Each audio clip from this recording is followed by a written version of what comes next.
আসসালামু আলাইকুম দর্শক, সবাইকে স্বাগতম জানাচ্ছি টিউবার ভিডিও থেকে। আর আজকে একটা ইন্ডিভিজুয়াল কিউএনএ সেশন, এবং এই ভিডিওতে আমি চেষ্টা করব আপনারা আমাদের সচরাচর যে ভিডিওগুলোতে কমেন্ট করেন আপনাদের বিভিন্ন সমস্যা নিয়ে, সেই সাথে যারা ইউটিউব নিয়ে বিভিন্ন ঝামেলায় পড়েন, আমি চেষ্টা করব এই ভিডিওর মাধ্যমে আপনারা ইউটিউবে কাজ করতে গেলে যে সমস্যাগুলো পড়েন বা আপনাদের সচরাচর যে ঝামেলাগুলো হয় বা যেগুলোর উত্তর সচরাচর খুঁজে পাওয়া যায় না, ওগুলোর উত্তর দেওয়ার জন্য। মানে আপনারা যদি ইউটিউবে কাজ করে থাকেন তাহলে যে সমস্যাগুলো আপনি পড়তে পারেন বা ইতিমধ্যে পড়েছেন, ওই সমস্যাগুলোর সমাধান নিয়ে আজকে একটা ভিডিও তৈরি করার চেষ্টা করব। মূলত আমি 10-15টা প্রশ্নের অ্যান্সার দেওয়ার ট্রাই করব। এই 10-15টা প্রশ্নের উত্তরের মধ্যে আপনারা ইউটিউবে কাজ করার সময় গতানুগতিক যে প্রশ্নগুলো আপনাদের মনে জন্মে অথবা আপনারা কাজ করার সময় যে ঝামেলাগুলো পড়েন, এগুলোর উত্তর ইনশাআল্লাহ হয়ে যাবে। আর আপনাদের সাথে পুরো ভিডিও জুড়ে থাকবেন বিপ্লব হোসেন ফ্রম টিউবার বিপু।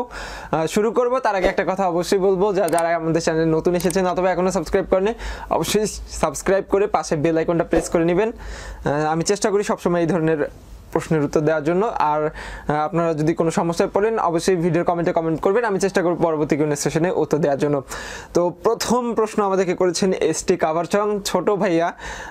উনি বলেছেন 11 বছরের বাচ্চা উনি অনেক ভালো ভালো গান করে। ওনার চ্যানেলটা আমি ঘুরে দেখেছি। তো উনি বলেছেন অনেক আবেগ ভালোবাসা নিয়ে কমেন্ট করেছেন, অনেক বেশি অভিযোগ, কারণ ওনার প্রশ্নে নাকি এতদিন উত্তর দিইনি। উনি বলেছেন যে 4-5 বার উনি ওই প্রশ্নটা করছে, এবং ওনার চ্যানেলে বিভিন্ন ধরনের ক্যারাওকে ইউজ করে বা ব্যাকগ্রাউন্ড মিউজিক অন্যান্য সঙ্গের ইউজ করে উনি কাভার সং তৈরি করে। তো আপনার জন্য প্রথমেই শুভকামনা রইল, কারণ আপনি অনেক ভালো গান গান। আমি আপনার কয়েকটা গান নিজেও দেখেছি গত পরশু। তো আমি জাস্ট আপনাকে বলবো যে আপনি যেহেতু কাভার সং ইউজ করেন, তো এই যে কাভার সং ক্যারাওকে ইউজ করেন বা বিভিন্ন ধরনের মিউজিক থেকে ব্যাকগ্রাউন্ড নিয়ে আপনি আপনার সং ইউজ করেন, ভিডিও করেন, অনেক ভালো প্রতিভা আপনার। এই বয়সে আপনি এটা করছেন, এর জন্য আপনাকে স্বাগতম জানাচ্ছি। বাট এখানে একটা সমস্যা হচ্ছে কি, এই কাভার সঙ্গের চ্যানেলগুলো যেহেতু এটার অনারশিপ অনেকজন থাকে, লাইক লিখে একজন সুর করে আরেকজন বলছে আরেকজন, আবার আপনি সেখান থেকে নিজের প্রতিভাটাকে শেয়ার করছেন কাভার সং দিয়ে। সো সেক্ষেত্রে এই চ্যানেলগুলোতে মূলত কাভার সং এবং ডিজেতে মনিটাইজ দেয় না। সো আপনি চেষ্টা করবেন যে নিজে থেকে যদি কিছু করা যায়, এই ধরনের কিছু যদি চেষ্টা করেন তাহলে অবশ্যই মনিটাইজ পাবেন। আর আপনি যেই ধরনের কন্টিনিউ করছেন, এই ধরনের কন্টিনিউ করলে আল্লাহর রহমতে আপনার যে কোনো একটা গান ভাইরাল হয়ে গেলে আপনি হয়তো বা গলিবর রানার মতো বা অন্যান্য কারোর মতো ভাইরাল হয়ে যেতে পারেন। আপনার জন্য শুভকামনা রইল। আর এই ধরনের চ্যানেলগুলো মনিটাইজ দেয় না, আপনি কন্টিনিউ আপলোড করতে পারবেন, আপনার চ্যানেলে কোনো সমস্যা হবে না যদি কেউ স্ট্রাইক না দেয় বা আপনি বলছিলেন যে কপিরাইট আসলেও সেটা ডিসপিউট করার পর উঠিয়ে নেয়। তো পরবর্তীতে এই ধরনের চ্যানেলে তেমন কোনো সমস্যা হয় না। নোবেল যে ধরনের গান করে, তারপরে হচ্ছে গালিবাই সে নিজে থেকে করে, আপনি যদি নিজে থেকে কোনো গান লিখতে পারেন এবং সুর করে আপলোড করতে পারেন, নিজে থেকে মিউজিক তৈরি করে, তাহলে আপনি মনিটাইজ করতে পারবেন। বাট এই ধরনের চ্যানেলে মনিটাইজ দেয় না সচরাচর ইউটিউব। আপনার জন্য শুভকামনা রইলেও আমি আশা করি যে আপনি আপনার উত্তর পেয়ে গেছেন। পরবর্তী প্রশ্ন, আমি দুঃখিত, আমার আসলে গলা একটু সমস্যা, যার কারণে হয়তো বা কাশি আসছে বা ভয়েসে একটু সমস্যা আসছে। আপনারা একটু কষ্ট করে দেখলে আসলে বুঝতে পারবেন ব্যাপারগুলো।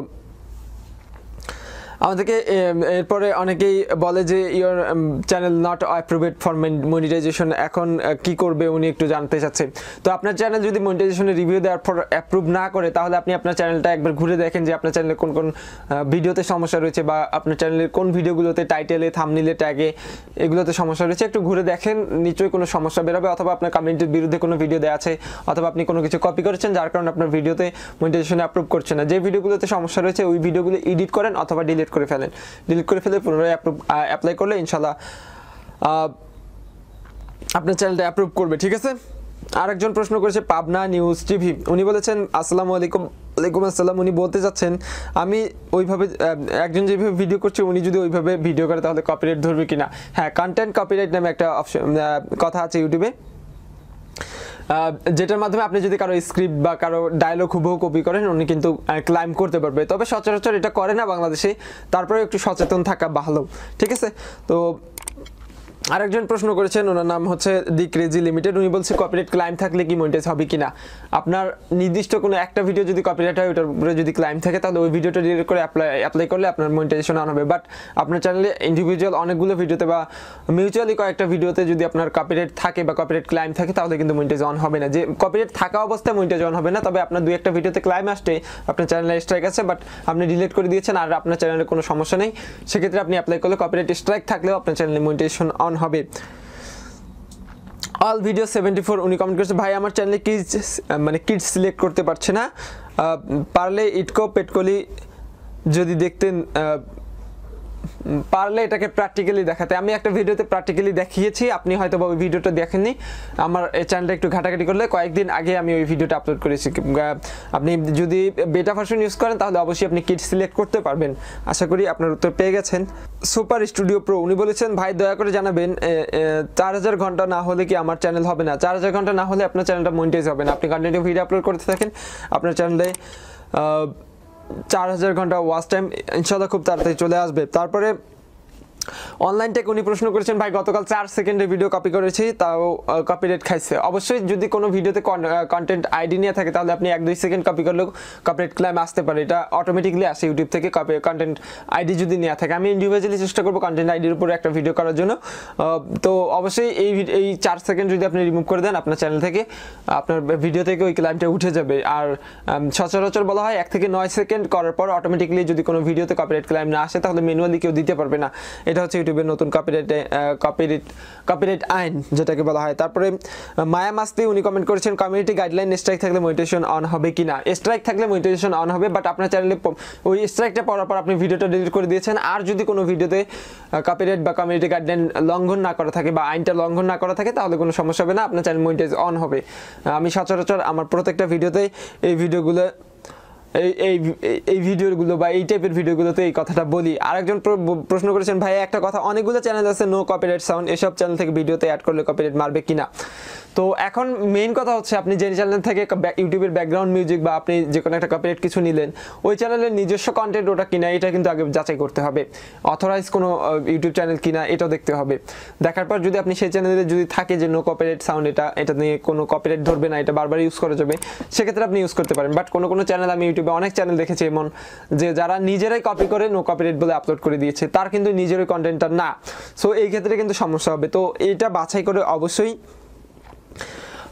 আপনাকে ভিডিও আপলোড করতে হবে, আবার ভিডিওতে কন্টেন্ট ঢালতে হবে, আমি যেটা মনে করি। তো আশা করি আপনার উত্তর পেয়ে গেছেন। এবার সাব্বির টিউবার বলেছেন, আমার ভিডিওকে কপি করলে কিভাবে আমার চ্যানেল থেকে দেখবো? এটা আপনি আপনার যদি ড্যাশবোর্ডে যান তাহলে সেখানে দেখতে পারবেন কপিরাইট নামে একটা অপশন আছে, ওইখানে ক্লিক করলে আপনার ভিডিও কে কপি করেছে বা কয়টা ভিডিও কপি করেছে সব কিছু দেখতে পারবেন। আশা করি আপনার উত্তর পেয়েছেন। আর যদি এটা নিয়ে আপনার যদি ডিটেলসে জানতে চান তাহলে কপিরাইট স্ট্রাইক দিন বা কপিরাইট ভিডিও রিপোর্ট এই ধরনের আমার একটা ভিডিও আছে, আমার চ্যানেল ঘাটলে পেয়ে যাবেন। সেখান থেকে আপনি সুন্দরভাবে দেখে নিতে পারেন ওই ভিডিওটা যে কীভাবে কপিরাইট স্ট্রাইক দিতে হয়, বা কেউ কপি করলে আপনার চ্যানেলে কোন ভিডিও কে কপি করেছে এটা এক ক্লিকে দেখতে পারবেন আপনারা। সেটা হচ্ছে ইউটিউবের ড্যাশবোর্ডে গিয়ে কপিরাইট একটা টুলস নামে একটা অপশন আছে সেখান থেকে। তো আশা করি আপনার উত্তর পেয়েছেন।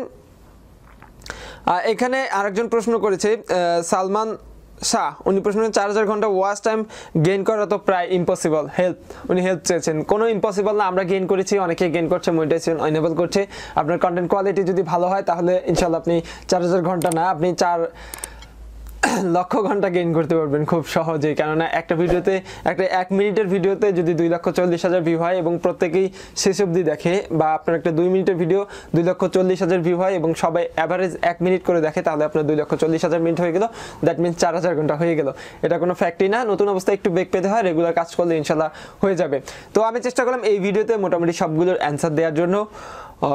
বিশেষ করে কপিরাইট নিয়ে অনেক বেশি প্রশ্ন ছিল, আমি চেষ্টা করলাম এই ভিডিওতে উত্তর দেওয়ার জন্য। ইউটিউব নিয়ে এবং অনলাইন আর্নিং নিয়ে যদি আপনাদের কোনো প্রশ্ন থাকে অথবা আপনাদের মনে যদি কোনো কিছু গিল্টি ফিল হয় যে এটা আসলে কি হবে বা আমার চ্যানেলে এই সমস্যাটা কেন হচ্ছে, আমার ভিডিওটি কমেন্ট বক্সে কমেন্ট করতে পারেন, আমি পরবর্তীতে Q&A সেশনে আপনাদের উত্তর দিয়ে দেওয়ার চেষ্টা করবো। এতক্ষণ কষ্ট করে ভিডিও দেখার জন্য ধন্যবাদ সবাইকে। আর আপনাদের বন্ধুবান্ধব যারা রয়েছে এই ধরনের প্রশ্ন নিয়ে গিল্টি ফিল করে, তাদের সাথে ভিডিওটি শেয়ার করতে ভুলবেন না। ভিডিওটি ভালো লাগলে অবশ্যই একটু লাইক দিবেন, কমেন্টে জানাতে ভুলবেন না আপনার মূল্যবান মতামত। দেখা হবে পরবর্তী কোনো ভিডিওতে। নতুন দর্শক হলে অবশ্যই আমাদের চ্যানেলটি সাবস্ক্রাইব করে পাশে আসা বেল আইকনটিতে ক্লিক করে দিবেন। সবাই ভালো থাকবেন, সুস্থ থাকবেন, আল্লাহ হাফেজ।